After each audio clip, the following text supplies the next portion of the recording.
Good afternoon. I'm pleased to welcome you to the Economic Club of Indiana. Thank you for joining us today. The Economic Club is the place to be challenged by prominent leaders and advance great ideas. This is great for all of us to be part of it. My name is Kathy Langham, and I am President and CEO of Langham Logistics. I'm also very honored to serve as President of the Economic Club for the current season. Before introducing today's guest, I'd like to take a moment and thank the outstanding group of Platinum sponsors that were highlighted at the beginning of today's webinar, as well as on the virtual banner behind me. Last season, many of our luncheons were the top trending events on Twitter. Let's keep it going by expanding today's conversation through social media.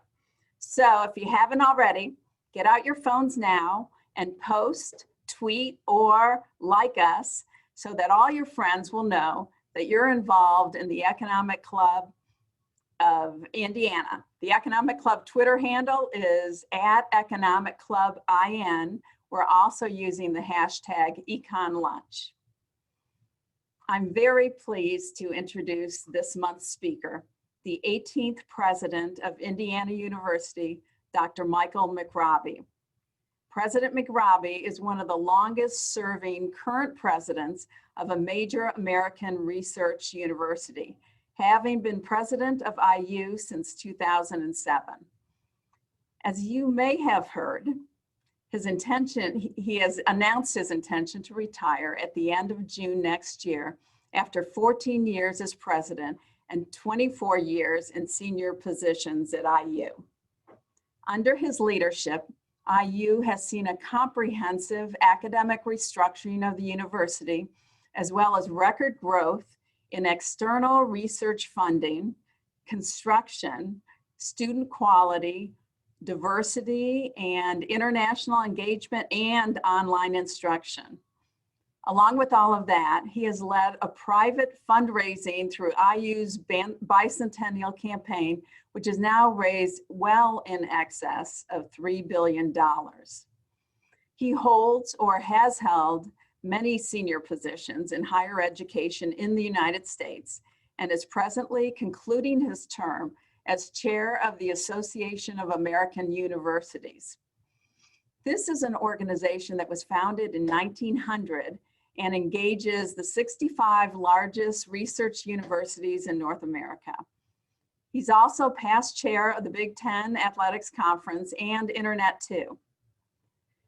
A native of Australia, Michael earned his PhD from the Australian National University, where he also had a distinguished career as an administrator and a researcher in many areas of information technology and mathematical logic. President McRobbie moved to the United States in 1997 as IU's first vice president for information technologies and CIO. He later served as IU's vice president for research and provost and vice president of academic affairs.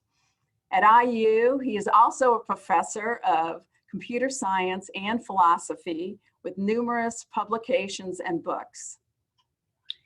He is a fellow of the American Academy of Arts and Sciences, the American Association for the Advancement of Science, and the Council on Foreign Relations. He has been awarded 2 Sagamores of the Wabash, one from Governor Mitch Daniels and one from Governor Eric Holcomb. He has 6 honorary degrees, as well as many other awards and honors. In fact, in 2014, he received the Anti-Defamation League's Man of Achievement Award, which recognizes individuals who have demonstrated exceptional commitment to the community, to justice, and equal opportunity. In 2016, he received the International Citizen of the Year Award for contributions to globalization of Indiana. Audience, we want you to be part of this conversation. As we hear remarks today from Dr. McRobbie, we will open the chat feature and work to allow some of you to be part of this dialogue. Now, I am very honored, especially as a Kelley School alumni, to present today's speaker, Michael McRobbie. Well, thank you. Thank you very much, Kathy. And hopefully you can all hear me okay.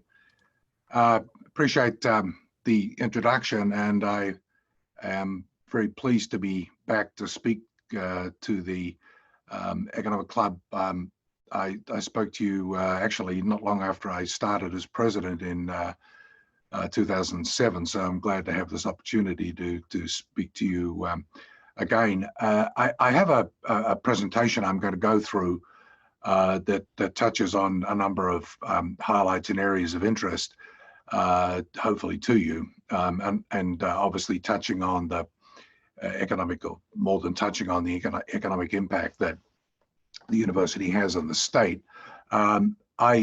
If you just give me 1 minute to get everything working here, this should bring up my presentation, and if I hit that, it should be the full screen. So I'm going to start and just say a few words about our response to the COVID-19 pandemic. Kathy asked me to do this and thought it would be something in which you'd all be interested in by way of starting my presentation to you, or my remarks to you. And of course, the importance of this is that the way in which we have responded to the pandemic is directly relevant to our role as an educational institution.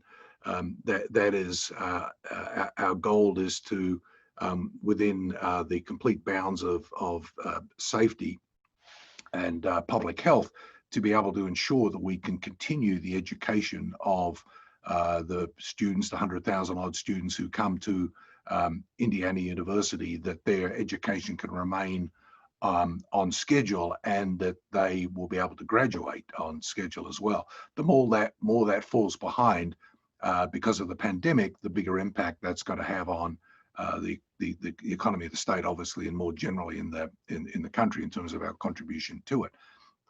So we have, from the very outset, this of course has been all-consuming, along with a number of other issues for the last 6 months or so, but we have put in place, and I'll start with this slide, we've put in place a comprehensive public health strategy on all of our campuses. Now, this first slide, this is all the material that you're very familiar with. All this is unfortunately stuff that we all know and understand because it defines our day-to-day existence these days, and will until there is a comprehensive solution to the pandemic through vaccines and or more effective therapeutics. We require signed commitments by all community members to abide by our pandemic rules and policies. This has been a very important part of what we do as well. Masks are compulsory, of course. Physical distancing obviously is required, especially in all our classrooms. We've taken the opportunity to open up a whole range of other spaces that are not normally used for classrooms, including external spaces, to be able to hold classes. In Bloomington in particular, there is an order to limit gatherings to 15. This enables us to enforce that, and there are similar rules in other counties in which we have campuses as well. And of course, there's extensive constant cleaning taking place on all public spaces. But the key to our strategies is our testing strategy. And I'll just spend just a few minutes on this, because this we believe is one of the most effective testing strategies that any university has in place. And it took a lot of work to put this in place and to devise what we think is the best way, at least to date, of doing this. But as I'll go through this, you'll get a sense of how it has actually been effective. The strategy is led by a number of doctors in the IU School of Medicine, the largest school of medicine in the country too, especially from the areas that are specializing in infectious diseases. Firstly, we mandated pre-arrival testing for all students living in residential housing. We realized that this was not going to be at all completely effective, but was an initial screen and filter. The key, though, was the on-arrival testing. So all students who were going into dorms, either in Bloomington, Indianapolis, South Bend, or Southeast, had to undergo rapid 30-minute antigen testing. And that enabled us to weed out a number of students less than a couple of hundred who actually had the coronavirus. And of course, they were a couple of hundred students who would not then go into the dorms until they recovered and infect other students. I think we all see from the news, not only every day, but almost every hour, about just how infectious this virus is. And then 25,000 more students underwent saliva-based PCR testing on all of our campuses as they came back as well. And the overall positivity rate was just under 1%. Now, for people who are symptomatic, we put in place an arrangement with IU Health for testing through a process that IU Health uses, which has been very effective in dealing with anybody who's symptomatic. And we have facilities on all of our campuses that enables that testing to be done, samples to be taken and sent to the IU Health laboratories for testing for people who are symptomatic. But the real key to what we're doing is the asymptomatic testing. That is, we are testing, it's just over 11,000 people a week. They are chosen a combination of both randomly and by identifying people, identifying parts of the university where we want to give particular attention or where we have seen outbreaks. So it's, as I said, a combination of random and focused testing as well. This goes on every week. The statistics from this are mounted on the website as well. We are in the process of putting in place, and we'll have these in place soon, 3 laboratories, 1 in Bloomington and 2 in the School of Medicine, which will enable us to carry out our own PCR testing. These will be operational within a few weeks. And then we're going to be doing 5,000 tests a day.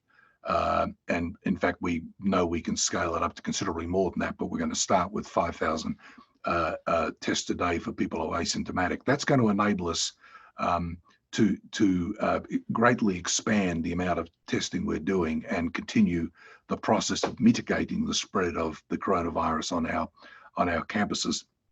I should add there, I don't know if Dave Ricks is on the call or anybody from Lilly, but we're very grateful to Lilly for the loan of robotics equipment for our Bloomington lab, given the late date of delivery of the robotics that we're expecting from the company. Lilly's very kindly lent us the robotics to enable us to get that lab up and running, as I said, within a few weeks as well. Everybody who tests positive goes into isolation at an IU facility or at home. Our facility in Bloomington is at the moment under 20% utilized. Last figure I had about 17%. Extensive contact tracing is carried out with contacts of anybody who tests positive. Normally we can start that process within an hour of somebody testing positive. Close contacts going to quarantine. Positivity rate last week for the whole of IU, this is aggregated across all of our campuses, was 1.26%, down from about 6% the first week of the semester. So this is given how infectious this virus is, that's a considerable improvement. And of course means vastly less opportunity for the virus to spread as well. And we calculate the background prevalence rate as 0.6%, which is likely less than the estimated state figure, which is about 1%, which resulted from work done by our Fairbanks School of Public Health. And what that says in effect is our campus environments are safer than being in some arbitrary point in the state as well. So that, in short, is the impact of our testing regime. This Wednesday, 2 days' time, we reached the halfway point in the in-person part of the fall semester. And we are now becoming cautiously optimistic that we will be able to get to the end of the semester without any major steps backward, touch wood, as they say. But we think that we have testing now working so efficiently, not to mention the fact we will be expanding it massively in a couple of weeks, that we believe we'll be able to control outbreaks as they emerge, or if they emerge on any of our campuses. I'll say something now about academics. For the fall semester, we went from 77% to 12% of our classes given completely in person. So in-person classes are the staple of a university like IU, and there we saw this massive reduction in the number of completely in-person classes down to 12%. And we saw what we call hybrid classes, though, hybrid mode, go from just 5%, that is the mixed mode of in-person and online, to 60%. So now the majority of our classes are given in hybrid mode. That is some mixture of in-person instruction and online instruction as well.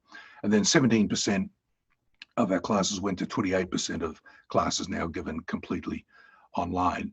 This was a massive achievement. This involved the conversion of about 7,400 courses. And when we switched to being online in the spring, this was done in 2 weeks. Now, this time faculty have had more time to do it, and the quality, I think, and the extent of the work that they've done is considerably more than in the spring. But nevertheless, it has involved this very major effort to convert that many courses to hybrid mode or completely online. Just there are a lot of interesting statistics that you can go on for pages and pages about what does that actually mean, the underlying IT infrastructure. But it's about 3.8 million hours of Zoom meetings. That's 433 years of continuous Zoom meetings. I'm sure some people probably have nightmares about that. People have logged into Canvas, which is one of our online learning platforms, 12 million times, and watched about 38 million minutes of lectures and meetings uploaded onto Kaltura, which is our learning management program as well. So that's 72 years of continuous video. So these three platforms and many others as well have become the workhorses of online instruction and hybrid instruction at IU. And it's worth commenting that the investment that we have made over really a number of decades in information technology, networking, classroom technology, and so on, and the software infrastructure has been enormously important to us and enabled this almost flawless transition from a traditional mode of instruction to this mixed mode of instruction that we will be certainly in for the rest of this academic year in some form.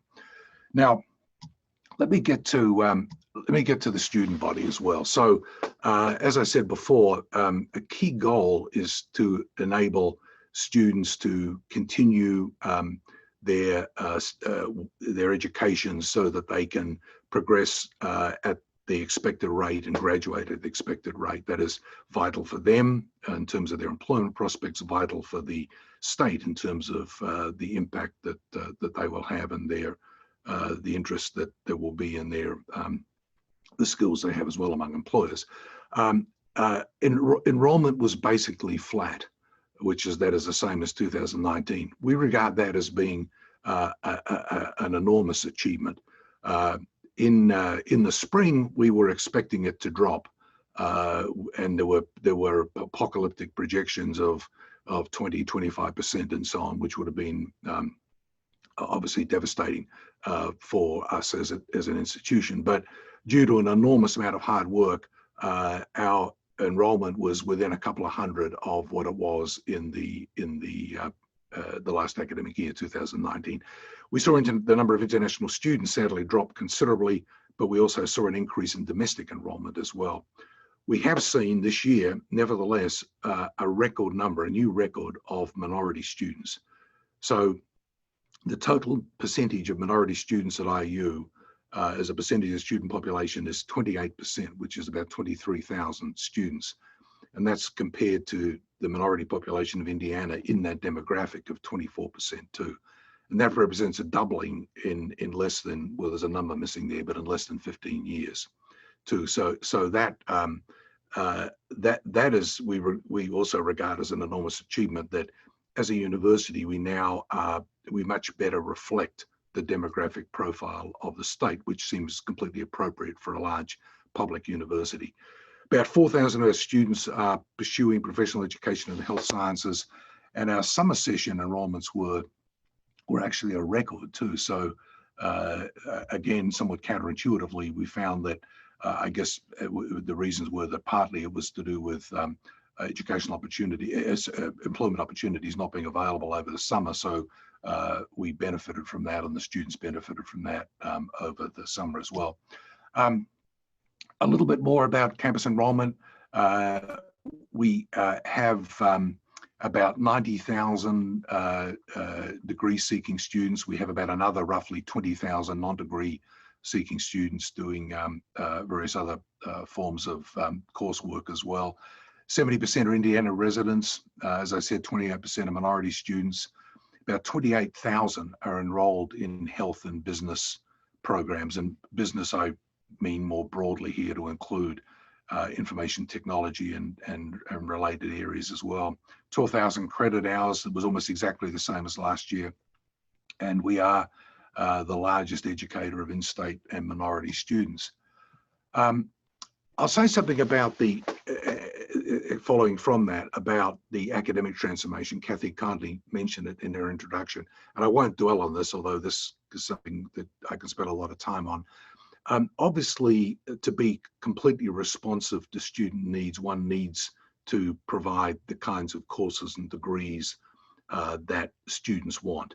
And a process that we started back in about 2010, which is really to review the academic structure of the university and asking the question, are we providing the kinds of degrees, the kinds of educational opportunities that students want?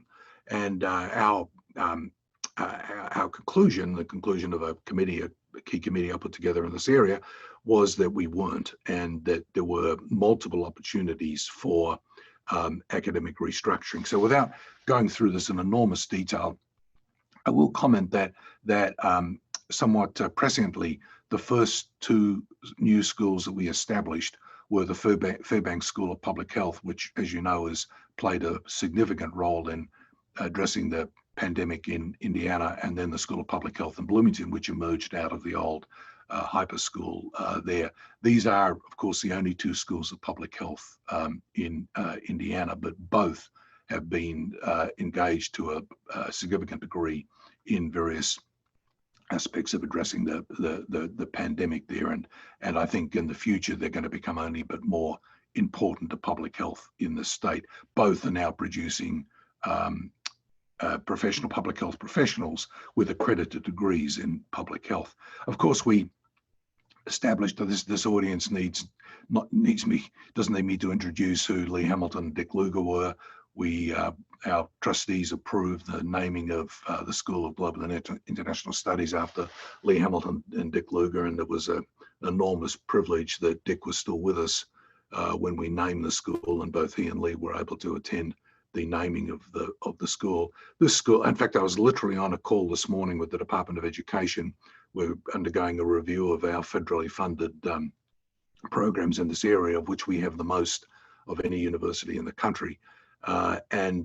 This has taken an area of strength that we had that was probably unknown to the great bulk of people in the state, and catapulted it to become very rapidly one of the leading schools of international studies in the nation.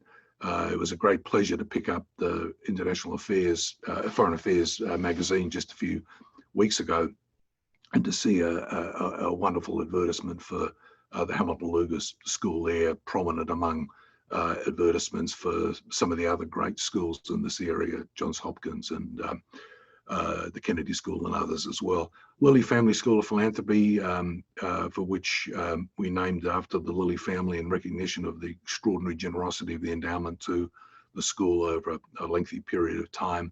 First school of philanthropy in the country. Luddy School of Informatics, Computing and Engineering. We are, as I'm fond of saying, an engineering school now. Of course, the area of engineering we're focused on is intelligent systems engineering, which of course involves artificial intelligence and areas like that. And this school got named because of a very generous gift that Fred Luddy gave us last year, that's establishing a major program in AI and a new AI building on the Bloomington campus. Media School, which aggregated all of our programs in the media. Eskenazi School enabled us to start a new program in architecture, the J. Owen Miller program in architecture in Columbus. Our 2 schools of education, which emerged out of the previous school, but both of which have had new missions developed for them in Bloomington and Indianapolis. And then finally, the last school that restructures, our School of Health and Human Services, again, relevant to the state's response to public health issues as well. We've had a record period of building construction. Most of those schools that I went through either have now or we're in the process of renovating space for them. They either have new space. This is the magnificent building where the Hamilton Luger School is based. This, of course, is the renovation thanks to the generosity of Cindy Simon Scott of Simon Scott Assembly Hall. And this is the renovation of Franklin Hall to turn it into the headquarters of the media school, an almost semi-derelict building that's now, or at least was, I guess, until the pandemic, a real buzzing hub of student life, and still obviously is in a limited way, and hopefully will emerge that way in the future. Over the period I've been in this position, we've renovated or built something like 200 major new or renovated facilities with a really major focus on renovating what we have. That is taking what the people of Indiana have invested in over well, more than a century, and ensuring we're getting maximum usage out of it, which I think we weren't before. Total value of this is in the vicinity of $2.75 billion. 70% has come from private OIU sources, 30% from the state, for which we are immensely grateful, because it's been the state that has funded some of the, how do I put it, less glamorous projects where it's involved the large scale renovation of a building like Ballantyne Hall or like Franklin Hall over here too. And that would not have been possible without the commitment of the state legislature as well. We've pretty much eliminated our deferred maintenance backlog from, it was over $1 billion. Now it's down to about just over $100 million. So that our investment in the future will be forward-looking investment, not catching up with the past. And we, of course, completed under Fred Glass's leadership, the master plan for the athletics complex on the Bloomington campus. I'll mention just briefly record levels of funding for research, $850 million, 25% increase over the previous year's total. Private philanthropy, institutional philanthropy was about just under 300 million as well. It was 24% increase over the previous year, though not a record year. The two together about $1.15 billion, which was by far the biggest record for us.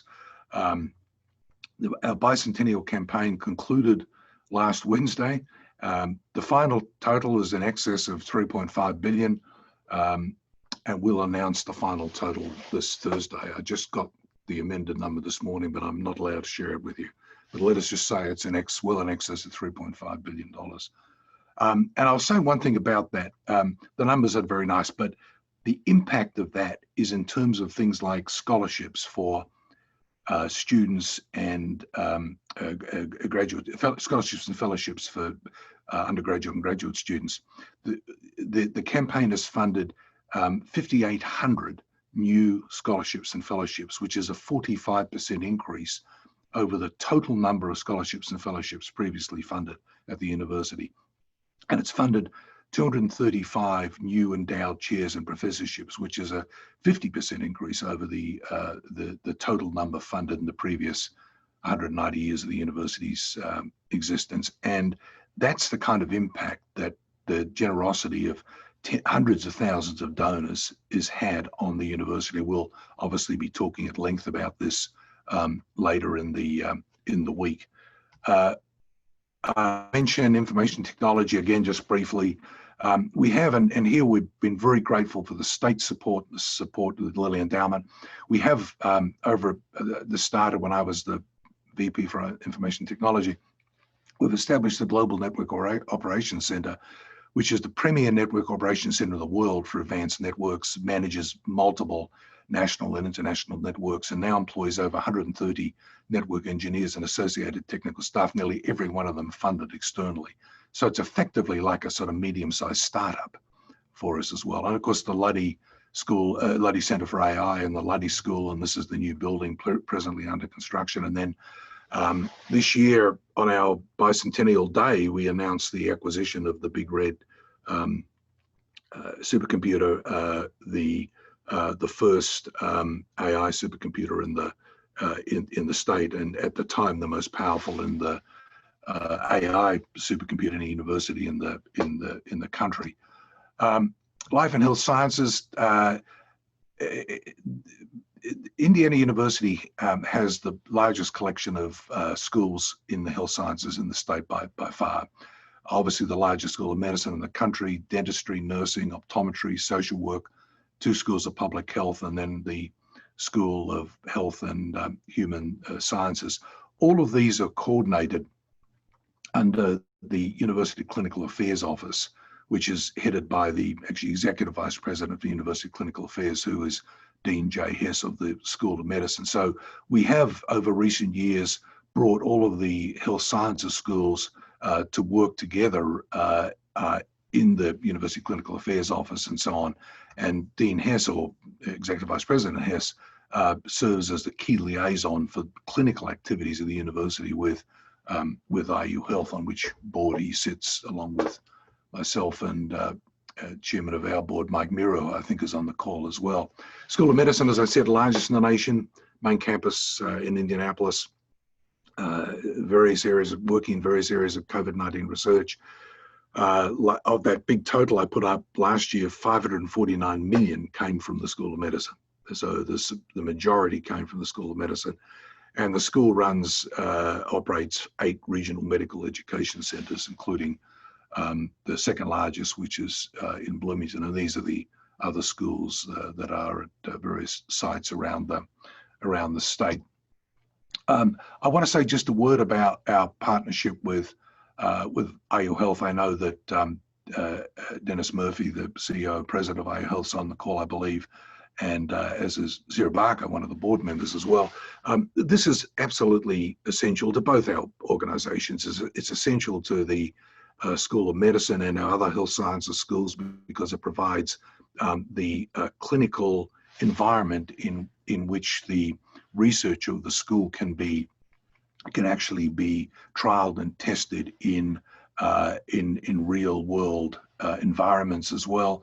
And of course, it provides the specialist research faculty who ensure that that IU Health is an academic health center. The IU Health facilities in Indianapolis and elsewhere are academic health facilities providing quaternary care, high-level care of a kind that you're only associated with a major medical school, normally only associated with a major medical school. This is the new hospital complex in Bloomington, the IU Health Hospital here in Bloomington. This is the IU building, which is, as you can see, integrated in part of it as well. This is almost complete. I toured this just a few weeks ago, and this will house nursing, social work, speech and hearing, and the School of Medicine's program in Bloomington. The educational part of it will be housed here, interconnected with the new IU Health, magnificent new IU Health Hospital in Bloomington. Really is a superb facility as well. And of course, you're well aware of the new Indianapolis Academic Health Center, about a $1.6 billion investment that is in the process of getting underway. And that will again be similar to Bloomington in that it will incorporate an extensive part of the School of Medicine, the educational and research components, or all the educational and some of the research components of the School of Medicine will be integrated with IU Health, the IU Health Hospital in Indianapolis as well. I'll say just a few words about the economic contributions to state, so I can leave a little bit of time for questions. We just announced a study on Thursday at the board meeting, the IU Board of Trustees meeting, done by the MC Company on the economic value of Indiana University, a very large-scale comprehensive study that's now available. And in short, it demonstrated that IU created $9.9 billion in added income for Indiana in FY 18-19. 1 out of every 26 jobs in the state is supported by IU or its students. For every dollar that students invest in their education at IU, they will receive $3.5 dollars back in higher future earnings.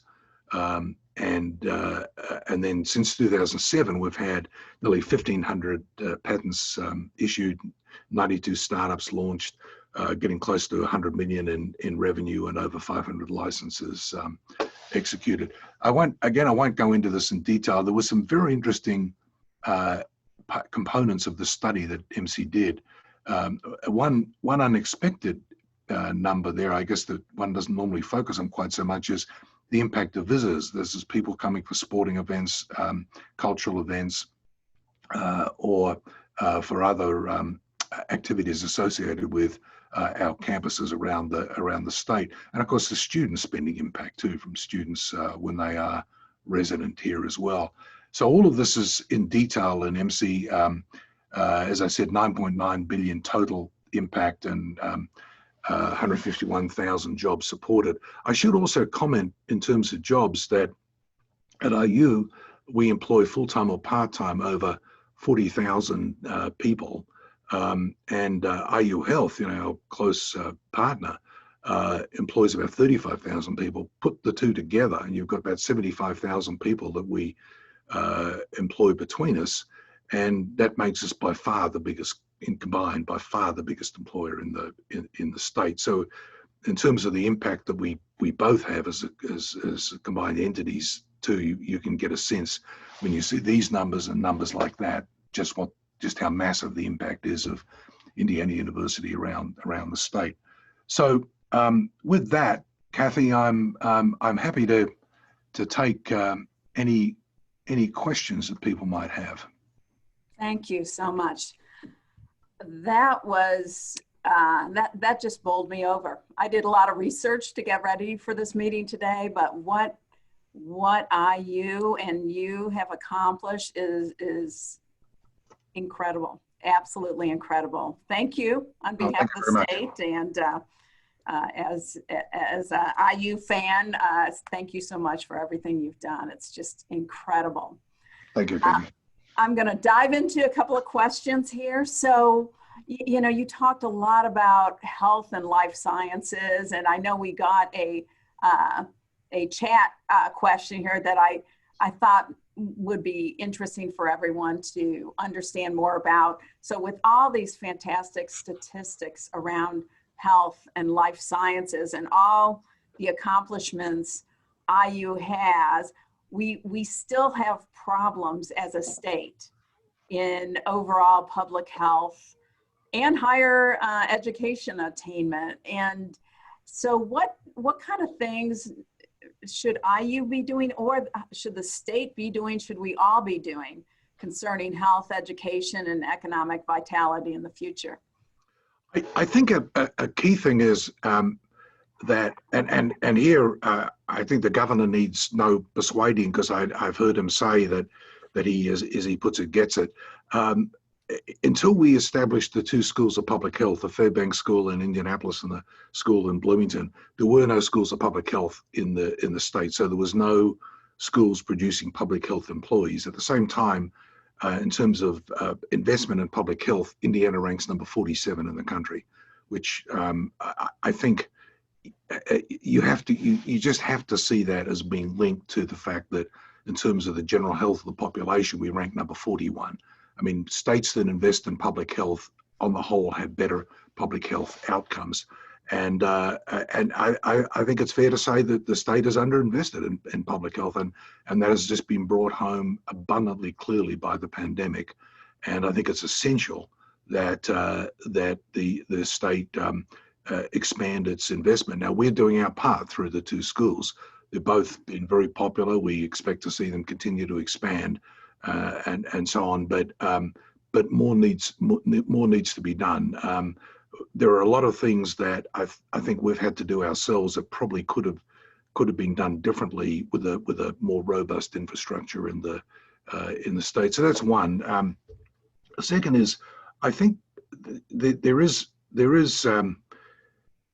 it's important for the two research universities in the state to lead, and I think we both do. But I think it needs to be recognised that really, when it comes to, between us, Purdue did over $500 million worth of externally funded research. Between us, we've done a total of $1.37 billion worth of externally funded research. We are, between us, the research powerhouses of the state, and I think in terms of the impact that innovative fundamental research can have, it's the two research universities who are the key to that.